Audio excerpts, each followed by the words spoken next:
Good morning everyone, and welcome to the sixth and final part in our Airsys.Cloud webinar series.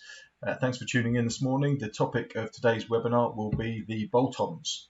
Presenters as always will be myself, Mike Wiltshire, and the Director of Software Solutions, Richard Webb, will be on hand to answer any and all questions submitted throughout this event. And we'll start with the usual bit of housekeeping. So today's webinar will be no more than 45 minutes, and that will include the question and answer session at the end as well.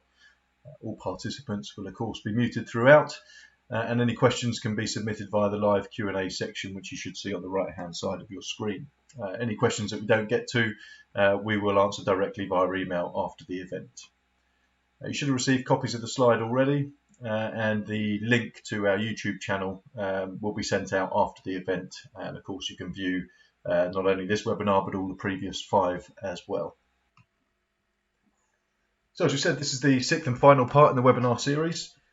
We started off with the broadband push-to-talk, the complete solution, a bit of information about what broadband push-to-talk is and how it can help yours and your customers' businesses. Then we looked at the big 3, what makes Airsys.Cloud tick, and we took a look at the system itself after that in the following 3 webinars, which were Airsys.Cloud the Commander, the administration portal, the application itself, where we had a look at what it looks like in the hands of the user. And last week we looked at the dispatcher, a Rodon.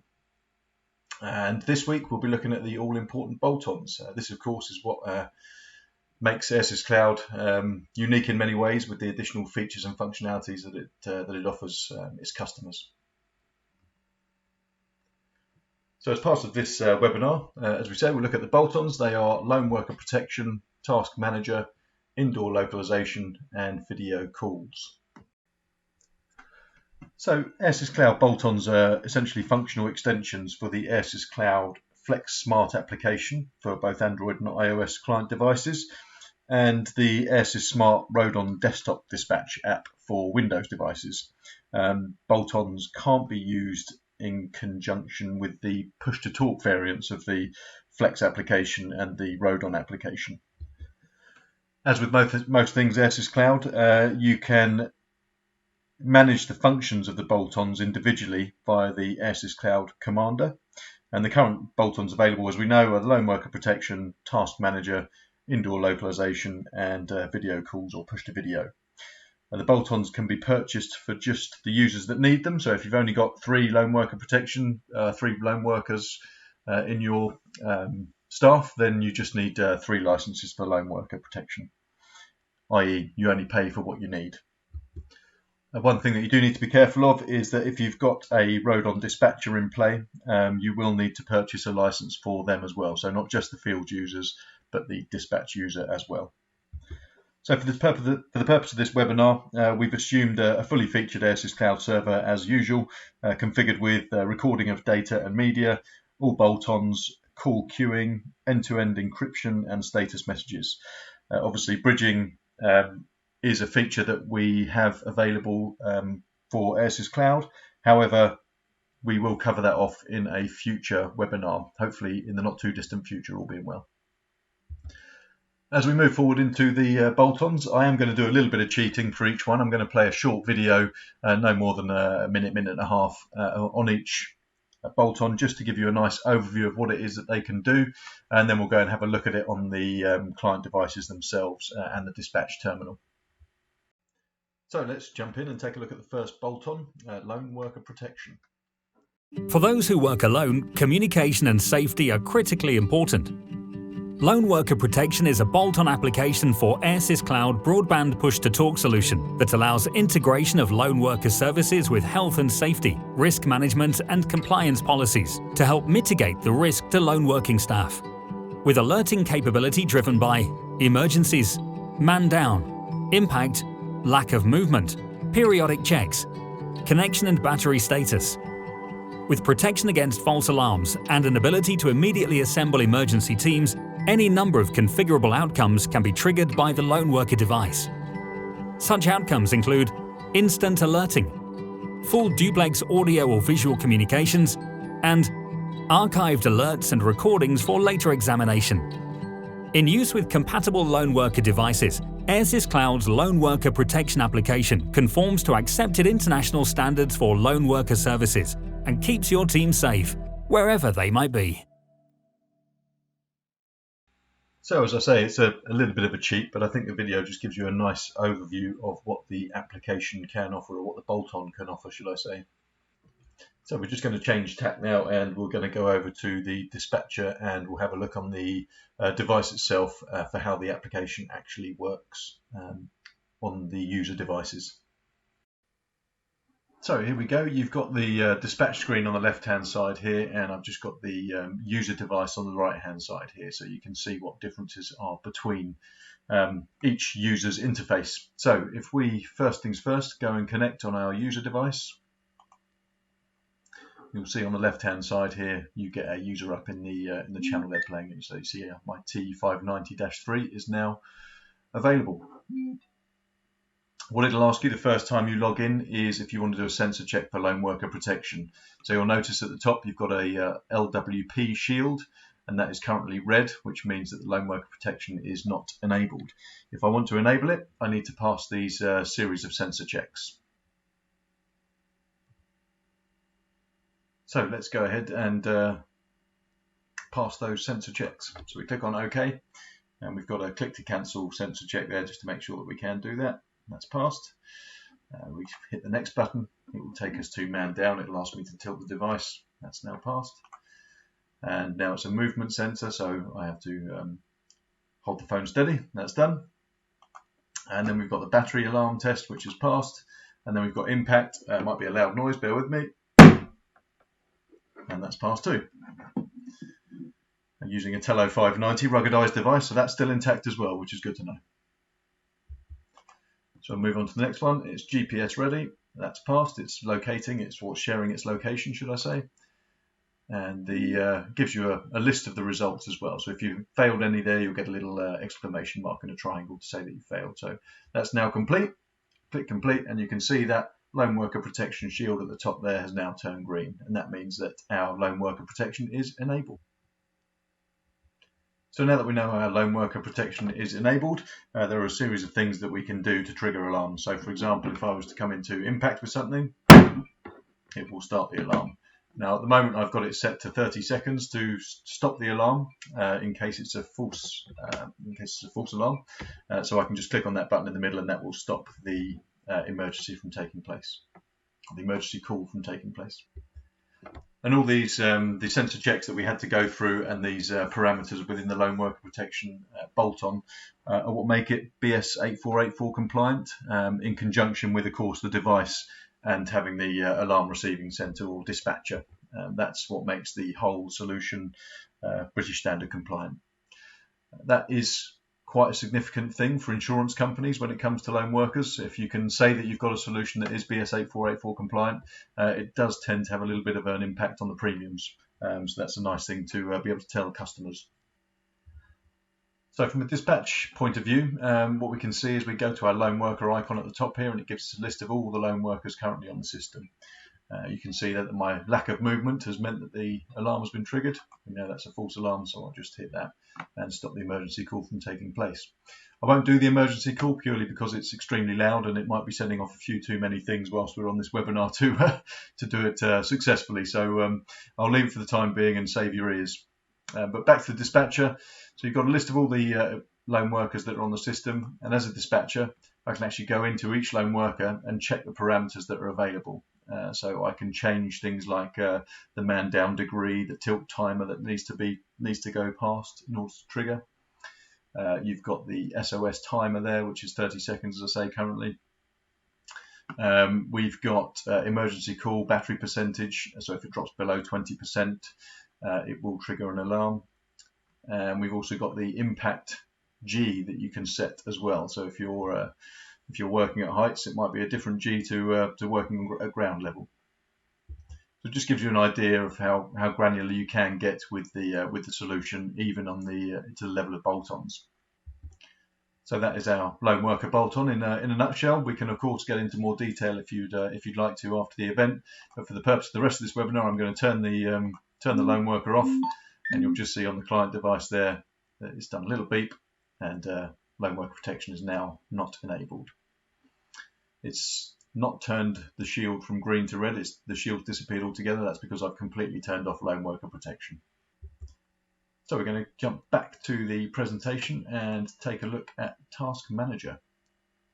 For organizations looking to improve operational and economic efficiency, Airsys.Cloud's Task Manager bolt-on application allows your teams to create, track and manage tasks, prioritizing the most urgent. With the ability to transfer important task-specific files, as well as capture and share key information such as live proof of delivery, you can be sure both you and your customer will benefit from real-time activity reporting. Using task filters, detailed task progress bars and instant updates, Airsys.Cloud's Task Manager ensures you stay on top of your business operations. Incorporating sophisticated data encryption, Airsys.Cloud's Task Manager keeps your sensitive task information secure. Never lose track of your increasingly demanding business operations with Task Manager from Airsys.Cloud. So we'll do the same thing with Task Manager. We'll jump back over to the dispatcher and client device so we can see what it looks like in the hands of the users. Okay, so if we head over to our Task Manager field as a dispatch user, you can see we've got a number of tasks already in there. These are guard tools that are populated within the map. They're raised as a task on the dispatcher just so the dispatcher is aware of what's going on essentially.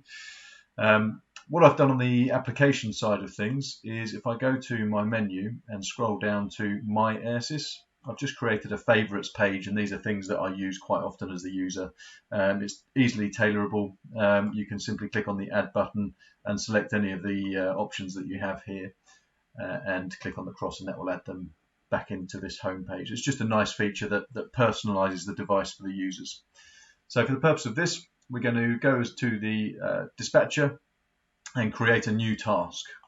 So we go to create issue, simply tap in job 1 or whatever the task might be, of course. We'll give it a level of priority, and it's 0% done obviously because it's brand new, and we'll assign a user, in this case our TE590. And here we've just created some drop downs that are bespoke to this particular user. Again, this is something we did in the Road on Dispatch webinar, so you can have a look on that on our YouTube channel, of course. So we'll keep it nice and simple for the purpose of the webinar. We'll just say we're making a collection from the airport and we're dropping off at the train station, and the description is let's say collect Mrs. Smith.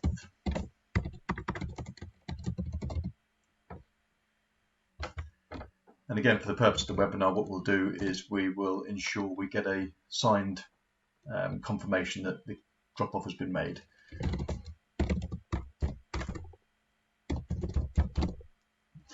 So quite simply, just put save issue, and that will raise on this particular dispatch user.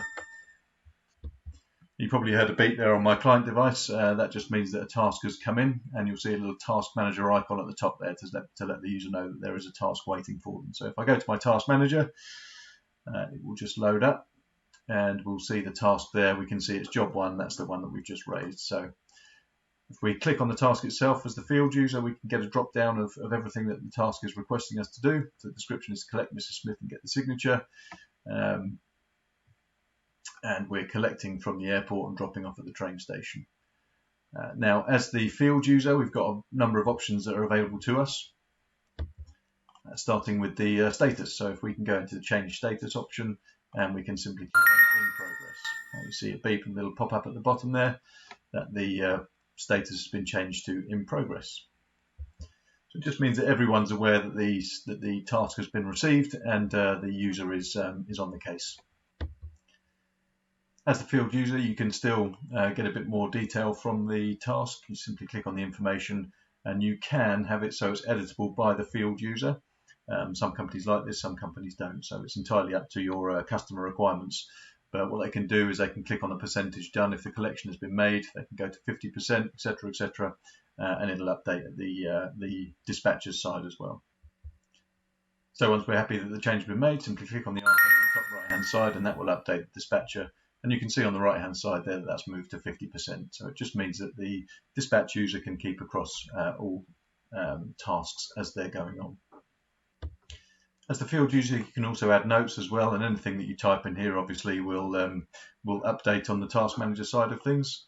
And you can also attach files or give live pictures. But for the purpose of this, the customers or the dispatcher has requested we get a signature from the customer. So in the task, we simply go up to our pen page. We can type in the name of the customer or the signer, and then we simply write on the screen, hit save, and that will filter its way back to the dispatcher. So if I now open up that task, we can see there's been several changes done to this task, and if I click on the attachment, there you can see the signature on the screen. Of course, it's time and date stamped as well, so you get a good record of everything that's taken place. So if we close that down now and cancel the issue, we can see that the task is still at 50%, so we can always just advise the field user to go in and amend the percentage done to 100%, and that will filter back to the dispatcher, and they can then change the status to closed. And again, that feeds back to the dispatcher, and they can see it's grayed out, and that task has now been completed. Again, we'll only touch on these bolt-ons for the purpose of the webinar, but it just gives you an idea, a feel for what they can be used for, and just how flexible the system is. It really is so configurable to the customer requirements that there's application in almost every organisation that's out there at the moment. So let's head back to the presentation and we'll take a look at indoor localization. Indoor Localization is a bolt-on application for Airsys.Cloud Broadband Push-to-Talk solution. It's like GPS in a lot of ways, but with one big difference: it thrives inside. Whether that's underground, in complex high-rises, or behind closed doors. With the help of Bluetooth beacons and/or Wi-Fi, you get a view of the areas of interest. With options for 2D floor plans or 3D maps, you can track and pinpoint personnel wherever they are in real time. This will help you optimize your workflows, reduce costs, and ensure the safety of your crew. All in real time, all indoors. So let's hop back over to our client device and dispatcher, and we'll have a look at indoor localization in the user's hands.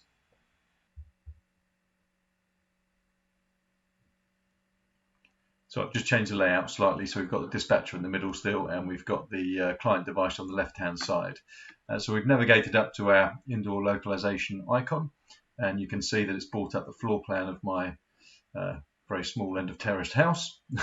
And as you can see, I'm sat in the office, as I call it, not bedroom 3, at the office, and reflected on my client device, you can also see the user in that room as well. On the right hand side, we've got grounds, we've got levels, we've got locations, so we can look at various different locations at one time. We can look at various different levels within each location, and of course every user that's on the system will appear within this floor plan on the dispatcher's terminal.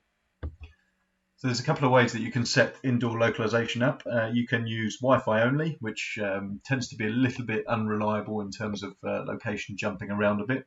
Obviously, generally there's only one router when it comes to Wi-Fi.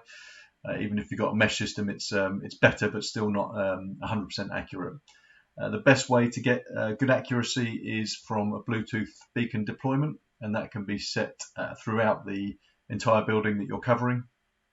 And providing that you've got them at regular intervals and in a grid formation, you can get accuracy down to as close as 2 meters. So it's incredibly accurate, and will provide you with good information as to where all your users are around the building.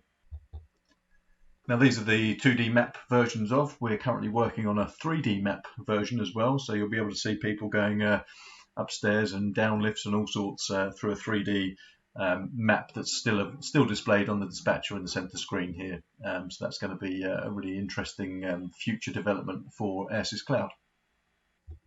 Now with indoor localization, all the usual features are in play with Airsys.Cloud, so you can draw geofences around various rooms and create rules around those geofences as well. So that's a really powerful tool. You can track people from outdoors to in. So you'll never lose sight of where they might be, particularly if they're going into hazardous areas. So it's a very nice feature, and one that can make the staff member feel that bit more safe in whatever role they are partaking. As you'd expect, if an emergency is triggered by this particular user, the icon will turn red, so it will give you an idea for where the emergency is coming from if you had multiple users in a single location. Each location does need to be trained, so you can see this icon, this tab down here, called training. So when you're first setting up indoor localization, essentially what you would do is you deploy your Bluetooth beacons, and then you would walk around with a handset, just taking reference points around the building, and that then configures the entire system. So any handset that's within that area will show up on this indoor localization map. So you only need to do it on one handset, and that will record it server-wide, essentially. So again, another nice, exciting feature within Airsys.Cloud that we're happy to show people, because it really does just show the limitless capabilities almost of the solution. So we'll jump back onto the presentation, and we'll have a look at the push-to-video bolt-on. Push-to-video is a bolt-on application for Airsys.Cloud broadband push-to-talk solution. Providing both half-duplex push-to-video and full duplex video calling, live video with audio can be sent from any device at any location with the push of a button. In emergency situations, full duplex video with audio can help prevent a potentially dangerous situation from escalating, minimizing danger to those involved. In day-to-day operations, a video capability can save valuable time and provide access to specialists who are able to see what you're seeing and advise how to proceed, potentially saving expensive specialist callouts. With Airsys.Cloud's record option enabled, push-to-video and video calls are recorded for later review and/or archive purposes. Bring your teams closer together than ever before with Airsys.Cloud push-to-video application. Okay, so let's jump across to the dispatch and user terminal and see what it's like in the hands of the users.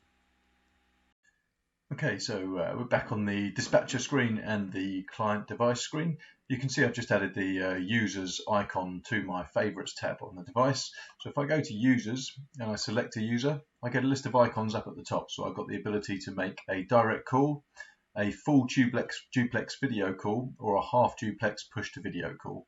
Now, a half duplex video call is basically a good way to save data usage, essentially. So whenever you're pushing, you're transmitting your image, and when you're not pushing, obviously you're not transmitting. So it's a bit more data safe that way. So I've turned the camera off on the dispatcher because, let's face it, you don't want to see me. So I'm just going to hit the push to video there. And if I key up as the user, you can see that's going through. And then if I push to video on the dispatcher, obviously there's a blank screen going through because the camera's currently off, as you can see. So you can see it's a fairly straightforward way to use it. It's a good option for field users if they're involved in maintenance, or if they're on jobs where they need some advice, or they're in difficult situations. They can obviously do a push to video, and that will obviously show the dispatcher what they're seeing. Okay, so we hang up with the call, and if we do a full duplex video, simply click on the full duplex. Might be a bit noisy, so I won't do it for too long. You can see the image going through now. I'll just stop that because we're getting all sorts of feedback. Too many devices going off in the single location. So you can see that you've got the option to do full duplex video calling as well. So funnily enough, the best way to demonstrate this one is probably by having a couple of users that are far afield and doing a push to video over the air. So if you want to have a live demonstration of that after the event, more than happy to do so. Just drop us a line via the inquiries at email address, or get in touch with us directly if you've got our email address, and we can do the push to video and video calling over the air. I mentioned data briefly on the push to video aspect. It is something that you'll need to consider when taking a push to video bolt on. If you're a heavy video user, then you'll need to make sure that your data capacity is okay for that kind of usage. We currently offer a 250 meg and 500 meg SIM cards. If that's going to be too light for a heavy video user, then you can upgrade that to a gigabyte, and we can do 5-10 gigabyte SIM cards you name it, all programmable over the air, as we found out in that second webinar, the big three. So we had a quick look at making a video call from the field user. Likewise, if you want to do it from a dispatcher, if you just right click on the user that you want to call, and you get all these options up, and you can see here push to video or video call. I can take a picture with the dispatcher as well. I can do it remotely. I can do it on the front camera or the back camera as intended. So once again, with the addition of this bolt-on to the Airsys.Cloud solution, you can see that it is kind of an all-encompassing solution available for push-to-talk, instant comms, as well as video calling, task management, lone worker protection, and of course indoor localization. So you can see it's a very broad spectrum of things that are available to our customers. These all are put onto a smart license. So the base license that you would need is an Airsys.Cloud Smart. And this is easily changeable from those who have got an AFlex PTT application. We can simply upgrade the license to the Smart, and then we can add these bolt-ons as and when required. So it's a system that can grow with your customer, essentially. And we've had a lot of customers that have started off with just a simple push-to-talk license, and then moved on to Smart and added a lone worker protection license, for example. And I imagine they'll continue to grow with the solution when they see the benefits thereof. So that just about wraps things up from me on the bolt-ons front. So all that's left to say is thank you very much for tuning in again. We've been blown away by the response we've had so far and the amount of sign-ups we've had, which has been fantastic. It's great to see so many people joining us on this webinar series. We do plan a second series as well. We'll cover off things like the record server and bridging, but there'll be lots of other things as well. Maybe get a bit more in detail with some of the additional features such as guard tools and writing geofences and things of that nature. So thanks again, and Richard Webb's coming on hand now to answer all questions, and I shall hand over. Thanks again.